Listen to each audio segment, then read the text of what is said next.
அவர் வந்து இப்படி தமிழ்நாட்டுக்கு அரசுக்குள்ள வரவாசி இப்படியாக விஜய்க்கு போகக்கூடிய 3,00,000 கோடி 4,00,000 கோடி பணம் வந்து இவருக்கு பாதி போகும். திமுகவுக்கு ஒரு சில ஆயிரங்கள் தான் போகும். இவர் வந்து இப்படி இல்லீகலாக இங்கே நடக்கிற பிஸ்னஸில் இருக்கிற 4,00,000 5,00,000 கோடி பணம் வந்து புழக்கத்தை வந்து என்ன பண்ணுறாங்கன்னா, அண்ணாமலை வந்து சவுண்டு விட்டு மிரட்டிக்கிட்டு என்ன பண்ணுறேன்னா, அவர் சில பெரிய அளவு பங்கு வாங்கிக்கலாம். அந்த பங்குக்காக தான் அண்ணாமலை வந்து கட்சி ஆரம்பிக்கிறாரு. அது மட்டும் இல்லாமல் ஏற்கனவே ஆருத்ரா கோல்டு பணத்தை அந்த இல்லீகலாக டேக்ஸ் கட்டாமல் இருக்கிற பணத்தை வந்து பணம் வாங்கி அந்த பணத்தை வச்சிருக்காரு. இப்போ பேர் வாய்ப்பு இருக்குது. அப்படியான இளைஞர் படையை வந்து புதுசாக ஒரு அதாவது என்ன அந்த இளைஞர் படையெல்லாம் யாருன்னா, நாட்டை வந்து எப்படி நமக்கு கொள்ளையடிக்கிறதுக்கு நமக்கு வாய்ப்பு கிடைக்குமா, நம்ம லோக்கலில் 2 பேரை அபியூஸ் பண்ணலாமா, 4 பேர் உள்ளே புகுந்து அடிக்கலாமா, அவன் சொத்தை புரட்டலாமா, அவன் சொத்தை வந்து கம்மியாக விலைக்கு வாங்கலாமா, போலீஸ் கட்டப்பஞ்சாயத்து பண்ணலாமா, இல்லை குறைஞ்சபட்சம் காடை காமிச்சிட்டு 3 பேர் ட்ரிப்ஸ் போய் தண்ணி அடிக்கலாமா அப்படிங்கிற விஷயத்துக்காக அந்த 1,00,000 இளைஞர்களும் முன்னே வந்து இந்த கட்சியில் சேர்ந்துருக்காங்க. ஸ்பாட்லைட் தமிழ்நாடு நேயர்களுக்கு வணக்கம். ஏற்கனவே வந்து என்ன பண்ணுறாங்கன்னா, இங்கே வந்து இளைஞர்கள் வந்து வசியப்படுத்துகிறேன் தலைவர் ஆகிறேன்னு சொல்லிட்டு இங்கே வந்து பல பிரச்சனைகளில் தலைவர் தெரிவிக்கிட்டு இருக்கிற இங்கே இருக்கிற இளைஞர்களை வந்து ஏமாத்துறதுக்காக என்ன பண்ணுறாங்கன்னா, பலர் வந்துட்டாங்க. திமுக அப்படி சொல்லி தான் வந்து ஏமாற்றி 5 வருஷம் எவ்வளோ வாயில் மண்ணள்ளி போடணுமோ எல்லா வாயிலும் மண்ணள்ளி போட்டாங்க. குறிப்பாக எங்களுக்கு நேர்ந்த அனுபவம்னா, பதிப்பாளர்கள் வந்து என்னென்னா புத்தகங்கள் 15 வருஷமாக வாங்கலை, 10 வருஷமாக வாங்கலை, பெரிய அளவுக்கு வாங்கலை.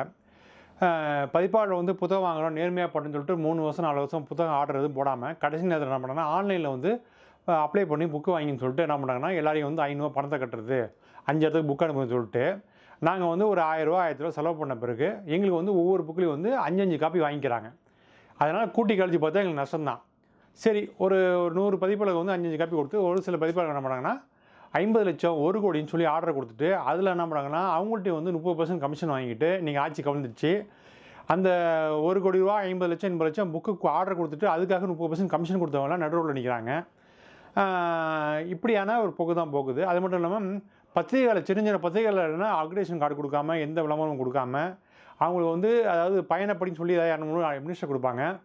ஏடிஎம்கே மினிஸ்டர் ஆட்சியில் இருந்தவங்க ஓரளவுக்கு பண்ணாங்க. ஆனால் டிஎம்கே ஆட்சியில் எல்லாத்தையும் ஒட்டு மொத்தமாக ஒழிச்சு எடுத்து தொடச்சிட்டு எல்லா வயலையும் மண்ணள்ளி போட்டு இன்றைக்கி பத்திரிகையாலையும் யாரும் நடமாட முடியாத அளவுக்கு, அதாவது அதையும் மீறி அதாவது அம்மாவோட சாப்பிட்டு ஏதாவது உயிர் வாழ்ந்து ஏதாவது கடந்தால் உண்டு.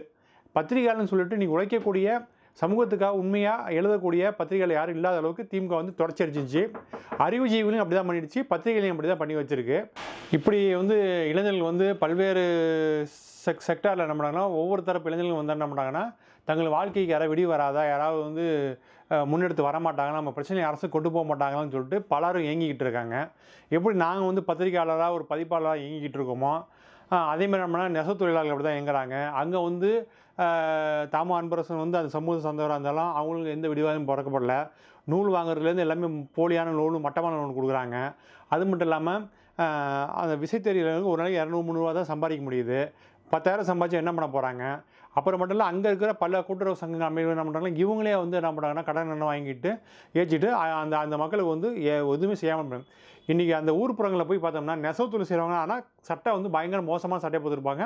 வேட்டி வந்து சுருண்டு அப்படி சம்மந்தம் இல்லாமல் முட்டிக்கு மேலே கிடக்கும். அப்படியேப்பட்ட ஒரு நெசவு தொழில் செய்கிறவங்க அது அப்படியேப்பட்ட உடையை தான் உடுத்துறாங்க.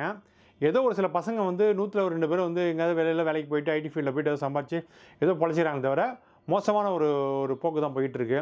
சரி, நெசவு தொழில் அப்புறம் விவசாயத்துக்கு ஈடுபடுறவங்களும் அப்படி தான் இருக்குது. ஒழுங்காக வந்து அந்த நெல் முடியை ஒழுங்காக வாங்குறதில்ல.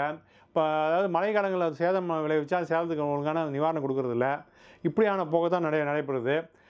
ஆக இப்படி நீ எந்த செக்ஷன் வேணாலும் எடுத்துக்கலாம், யாருக்குமே வந்து ஒன்றுமே இல்லை. என்னென்னா சேட்டுங்களை வந்து நல்லா பத்திரமா பாதுகாக்கிறாங்க. ஏன்னா பணம் பரிமாற்றம் பண்ணுறதுக்கும் பணத்தை வந்து ஒயிட் மணியை பிளாக் மணியை மாற்றுறதுக்கும் அவங்கள வந்து புதுசாக வந்து இப்போ பாதுகாத்து அரவணைச்சி வச்சுக்கிறாங்க.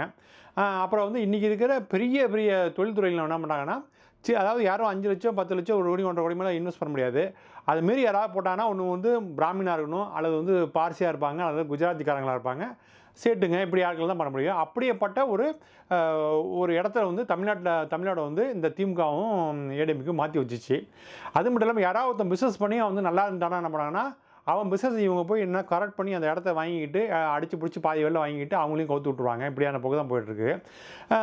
சரி, இதுக்கு மீட்பராக வந்து அண்ணாமலைங்கிற ஒருத்தர் வந்து போலீஸ் ஆஃபீஸர் வந்தார். அவர் வந்து என்ன பண்ணார்னா, அவர் பங்கு என்ன பண்ணார்னா, ஆஹா இவ்வளோலாம் சம்பாதிக்க முடியுதா அப்படின்னு சொல்லிட்டு என்ன பண்ணாங்கன்னா, அவர் வந்து கொங்கு மண்டலத்தில் வந்துடுற வசதியும் அவர் இது கொங்கு வேலை சமூகத்தை சார்ந்த வசதியும் என்ன பண்ணாங்கன்னா, அங்கே நல்லா அவருக்கு அமோக வரவேற்பு கிடச்சிது. அங்கே இருக்கிற பிஸ்னஸ் பண்ணவங்க என்ன பண்ணாங்கன்னா, கணக்கு காட்டாமல் நிறைய முறைகேடு பண்ணி அப்படி இல்லீகல் பிஸ்னஸே வந்து ஏதாவது இல்லீகல் பிஸ்னஸை வந்து கணக்கு காட்டாமையே பெரிய அளவுக்கு முதல்ல வந்து பதுக்க முடியும், சுருட்ட முடியும், போலி பில் போடுறது இப்படியாக அதாவதுனா ஒரு இப்போ ப்ரெஸ் வச்சுருக்காருன்னு வச்சுக்கலாம். அவர் என்ன பண்ணுவாருன்னா ஒரு டெக்ஸ்டைல் வச்சுருக்காங்கன்னா நூலை வந்து என்ன பண்ணுறாருன்னா மானியத்தில் வாங்குறது, அது வந்து ப்ரொடக்ஷன் வந்து பாதியாக கட்டுறது, நஷ்டத்தை காட்டுறது, இப்படி காட்டி என்ன ஒழுங்காக டேக்ஸ் கட்டாமல் தப்பிக்கிறது. இப்படி வந்து எல்லாம் வந்து பண்ணிகிட்டு இருக்கோம். என்ன பண்ணால் இது அண்ணாமலை விஷயம் அந்த என்விரான்மெண்ட் ஆடிட்டர் மூலிமா பழக்கமாகி அந்த ஆர்எஸ்எஸ்ல இருக்கிற பிராமின்ஸ் தான் பெரிய அளவுக்கு ஆடிட்டர் இருக்காங்க. அவங்க மூலிமா தகவல் வந்து இவங்க என்ன பண்ணுறாங்கன்னா அந்த அப்படியான நிறுவனம் போய் பார்த்து வானதி சீனிவாசன் இவங்க இந்த பாஜக முக்கியமானங்களாம் பார்த்து நிர்வாகத்திடம் சொல்லி இடி எல்லாத்தையும் இது பண்ணி அந்த இதை வந்து உளவுத்துறை மூலமா அந்த விஷயம்லாம் தகவலாம் சேகரித்து அவங்க இடத்துல ரெய்டு அனுப்பி அந்த இன்கம் டேக்ஸ் வருமானம் எல்லாம் இது பண்ணி அவங்க என்ன பண்ணி அவங்கள்ட்ட மிரட்டி மட்டும் பணம் வாங்கி பாதி பிரிச்சுக்கிறது. அந்த பணம் வந்து மத்திய அரசுக்கும் போகாது, டேக்ஸும் உங்களுக்கு கட்ட மாட்டாங்க. ஒரு 500 கோடி ரூபா ஏமாற்றிட்டாங்கன்னா அவங்க என்ன பண்ணாங்கன்னா ஒரு 600 கோடி பணத்தை கட்டிட்டு இல்லை 700 கோடி பணத்தை கட்டிட்டு டேக்ஸ் கட்டாமல் தப்பிச்சிருவாங்க. ஆக இப்படியாக என்ன பண்ணுறது, அண்ணாமலையும் வானதி சீனிவாசனும் இங்கே இருக்கார்களும் நிர்வாகத்தாலும் பங்கு பிரித்து போடுது. சரி அப்படி பண்ணுறீங்க, உங்கள் அரசியல் எதிரி யார்? திமுக ஏடிஎம்கே. அவங்கள என்ன பண்ணணும்னா அவங்க சம்பாதிச்ச 1000 கோடி 5000 கோடி 10,000 கோடி பணங்கள்லாம் என்ன பண்ணுறாங்கன்னா ஒவ்வொரு அமைச்சரும் 20-30 கோடி 4.5 லட்சம் கோடி ஏடிஎம்கே வந்து முறைகேடு பண்ணியிருக்கு. திமுக வந்து கிட்டத்தட்ட 10-15 கோடி 15 லட்சம் கோடி வந்து முறைகேடு பண்ணியிருக்கு. ரெண்டு மாற்றி புகார் கொடுத்து ஆளுநர்கிட்ட புகார் கொடுக்குறாங்க. ஆக இவங்க ரெண்டு பேரும் என்ன பண்ணாங்கன்னா வேலுமணி, எஸ்பி வேலுமணி, தங்கமணி வேலுமணி இவங்க அப்புறம் வந்து பல அமைச்சர்கள்ட்ட என்ன பண்ணிட்டாங்கன்னா இவங்க டெல்லியில் அழைச்சி போய் பேச்சுவார்த்தை நடத்தி அந்த சம்பாத்திய பண்டிலேருந்து ஒரு பெரும்பங்கு வாங்கிட்டு இவங்களை திருப்பி அமுச்சு விட்டு நடவடிக்கை எடுக்க மாட்டாங்க. திமுக பரமேன்னு சொல்லி திமுக என்னன்னா ஏவா வேலு, அப்புறம் வந்து இங்கே இருக்கிற முன்னாள் அறநிலைத்துறை அமைச்சர், அப்புறம் வந்து இப்படி நேரு, இவங்க எல்லாரையும் கூப்பிட்டு என்ன பண்ணிட்டாங்கன்னா கூட பேரம் பேசி அரசியல் எதிரி இவங்களாம் பேரம் பேசினா அவங்கள்ட்ட ஒரு அமௌண்ட்டை வாங்கி செட்டில்மெண்ட் பண்ணி அவங்க நடவடிக்கை எடுக்காமல் பார்த்துக்கிட்டாங்க. ஆக இப்படியாக போக்கு தான். இப்படியான புரோக்கர் வேலை பார்த்து அண்ணாமலை இப்போ என்ன பண்ணுறாங்கன்னா இந்த இதெல்லாம் வந்து இளைஞராக இருக்கார், சென்ட்ரலில் வந்து இதாகன்னு சொல்லிட்டு கேடி ராவன் அழகாக அப்ரூவ் படுத்தி வெளில தூக்கி போட்டார். இவரே வந்து ஆளை கொடுத்து ரெடி பண்ணி ஸ்பை பண்ணி அப்புறம் தூக்கி வெளில தூக்கி போட்டு அந்த விஷயத்தெல்லாம் அழகாக அவர் 5 வருஷம் பண்ணிட்டு போயிட்டார். இப்போ வந்து என்னென்னா எடப்பாடிக்கு அவருக்கும் உள்ள கிளாஸஸில் வந்து எடப்பாடி வந்து கை ஓங்கிடுச்சு. இப்போ என்னென்னா எடப்பாடிக்கு பெரிய அளவுக்கு இல்லை அப்படின்னாலும் இன்றைக்கி வந்து தமிழ்நாட்டில் வந்து ஒரு மிகப்பெரிய அளவுக்கு அதாவது எப்படி மாற்று அரசுன்னு சொல்லிட்டு விஜய் வந்து இப்போ வந்து பெரிய அளவுக்கு செல்வாக்கு பெற்றிருக்காரோ, ஏன்னா திமுக கொள்ளடிச்சது போதும், ஏடிஎம்கே கொள்ளடிச்சது போதும், திமுக கொள்ளடிச்சது போதும் இப்போ விஜய்க்கு வாய்ப்பு கொடுத்துருக்காங்க. அடுத்தது மக்கள் என்ன பண்ணுறாங்கன்னா விஜய் கொள்ளடிச்சது போதும், விஜய் வந்து நிர்வாகம் மோசமாக பண்ணது போதும், அடுத்த உள்ள வாய்ப்பு வந்துட்டு அடுத்த எம்பி எலெக்ஷன்லையோ அடுத்து உள்ளாட்சியோ அண்ணாமலைக்கு ஒரு பெரிய ஸ்பேஸை வந்து அவர் வந்து தன்னை கிரியேட் பண்ணிக்கலாம்னு நினச்சிட்டு ஒரு ஆசையோடு வராது. அவர் வந்து எலெக்ஷனில் ஜெயிச்சு பெரிய அளவுக்கு பிடுங்கி கட்டணும்னு ஒன்றும் கிடையாது. அவரோட நோக்கம் என்னென்னா தமிழ்நாட்டில் இருக்க இண்டஸ்ட்ரீஸ் வந்து மிகப்பெரிய அளவுக்கு முறைகேடு பண்ணுறாங்க, அங்கே உள்ள ஆட்களை அழகாக கட்டி பிடிச்சி என்ன பண்ணுறது அவங்கள்ட்ட வந்து ஃபண்டை வாங்கி இல்லைனா என்ன பண்ணுறாங்க அந்த ஒட்டுமொத்த ஃபண்டு யாருக்கு போனால் விஜய்க்கு போயிடும். இப்போ வந்து கிட்டத்தட்ட ஒரு 3.5 லட்சம் கோடி வந்து பணம் வந்து தமிழ்நாடு ஃபுல்லாக இப்போ தொழிலதிபர்கள்ட்ட பணத்தை சுரண்டலாம். அந்த 3.5 லட்சம் கோடி வந்து அண்ணாமலை வராமல் வந்து அவர் படுக்கு பாஜக சொல்கிறது மாதிரி கேட்டு வண்டிக்கிட்டே சுற்றிட்டு அங்கே போகிற இங்கே ஃப்ளைட் போகிறேன்னு சொல்லிட்டு இருந்தாங்கன்னா சொந்த கஷ்டம் செலவாமே தவிர கட்சியில் எதுவும் பொறுப்பு வழங்கப்படலை, ஒன்றும் அரணக்குள்ள அதுவும் கொடுக்கல, எந்த ஒரு இதுக்கும் பண்ணலை. விஷயம் அவர் சொந்த கைகாசு போட்டு செலவு போட்டு போயிட்டு இருக்க மாதிரி சூழ்நிலை உருவாகுது. எத்தனை வருஷம் சொந்த கைகாசு போடுவார்.